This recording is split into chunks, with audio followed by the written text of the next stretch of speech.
Oh, hello. Hi. I'm Arun. I'm on this wonderful platform called TechWeb TV. This is thanks to Oman who reached out to me. I was looking for something where I could share my deep knowledge in design thinking. Well, who am I? I am a design thinking evangelist. I've been doing this for the last 12 or 13 years. I have a PhD from the University of South Australia, and I discovered design thinking entirely by chance. Long story short is that I was mentored by none other than Dr. Srikant Datar, who, as you know, is the current Dean of Harvard. So, what is design thinking all about? Design thinking is nothing but creative problem solving, but it looks at things like empathy, which is the main thing. It looks at a different mindset, and this is what I'm going to tell you in the few episodes that can follow.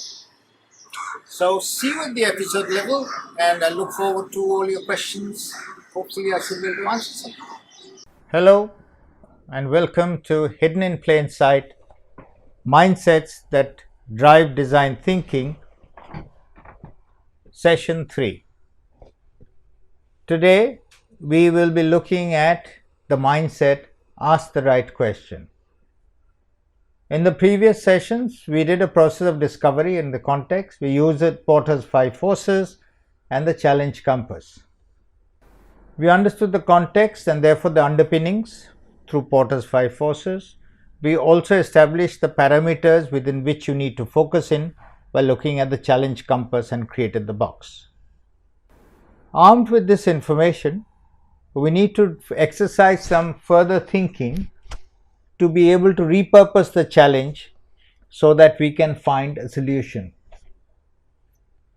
Why are we repurposing the challenge? We are repurposing the challenge because challenge by itself is big and hairy and is not yielding the satisfactory results.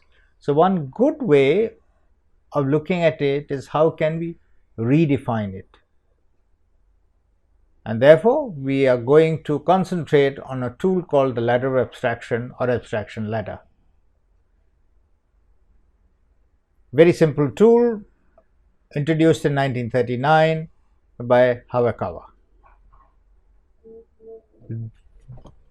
The result of this exercise would be to arrive at something which we will call a statement starter, which is a redefinition of the big and hairy challenge.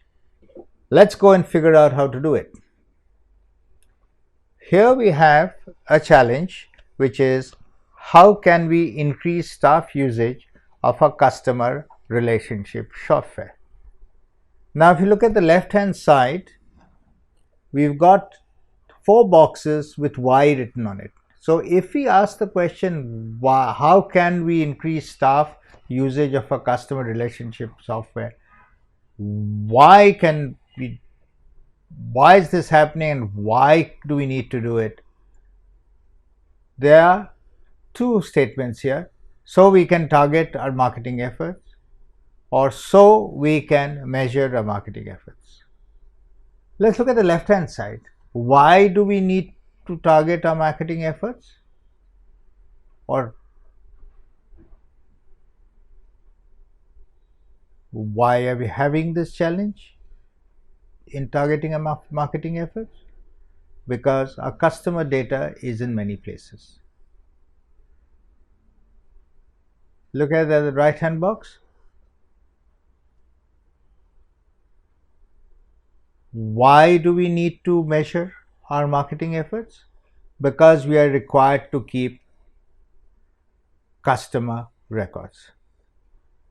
In those 4 boxes, the top left hand corner looks like a doable challenge, which is a subset of the challenge how can we increase staff usage of a customer relationship software. Okay, so we'll plug that our customer data is in many places as needing further investigation under a statement starter. Plug that and park that for the moment. Let's look at the right hand side. On the right hand side, if we use the questions how, we arrive at provide instructional cheat sheets. How? By building a training module. Look at the extreme right hand column. How can we increase staff usage of a customer relationship software? By making it mandatory and making staff accountable. And how do we do that? By cleaning up existing data. Within these 4 boxes, the one on the bottom left hand corner, build a training module, seems doable. Let's plug that and park it, and we will look at it further as a statement starter. The statement starter is helpful because it defines the participant's problem space. And I'll tell you a bit about problem space later. What are we doing is actually we are redefining the challenge. So if we look at in the example, the big hairy challenge was how can we increase staff usage of a customer relationship software. We found that if we reframe the challenges in this way, that how can we consolidate the customer data in one place, it seems more doable. Or how can we build a training module, it seems more doable. So therefore, if we restate it as a statement starter, we just put how might we consolidate the data in one place as the first reframe challenge, and the second reframe challenge is how might we build a training module. Why are we doing this? We are reframing the challenge so that we can investigate it further. Why do we need to investigate it further? We will tell you in a bit. But why how might we? Not how can we. How actually has a connotation that we are taking an exploratory mindset.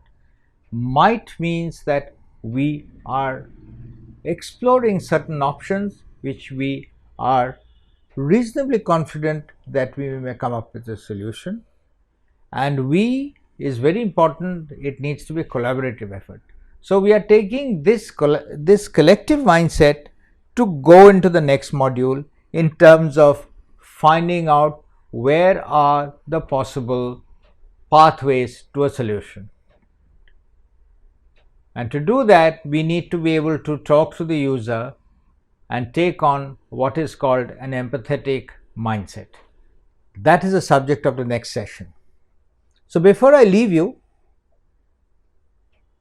let me just recap as why we are doing this, and I'm going to share a very useful customer workflow problem solving approach, which is split into 2 parts: problem framing, which is the subject of these sessions, and solution finding, which is something we can tackle at a further time. If you have the interest, we can do this different. In the problem framing, there are 3 parts. We've already done the first, we've done the second, and in between we've done the framing, redefining the challenge. And to be able to do the last one, which is how might you do this differently, you will need to find what are the things which you can actually do before you set out to do it differently. To do that, you need to go through an empathetic approach and need to engage with the user. And as I said, this is the context and this is the subject of our next session. So before I leave, I need to ask you a few difficult questions. I'm saying, what does your sales do in your company? It's focused on selling the product, so it's in solution space. Marketing is focused on marketing the product, it's also in the solution space. Operations is focused on supporting the product, which is also in solution space. Engineering is focused on building the product, which is in the solution space. So nobody else in the organization is worried about the problem space. See, that is why you are here. if you aren't spending time in the problem space, you're likely building something nobody is going to need. Bye for now. It was good speaking with you, engaging with you. Let me have your feedback and see you next session.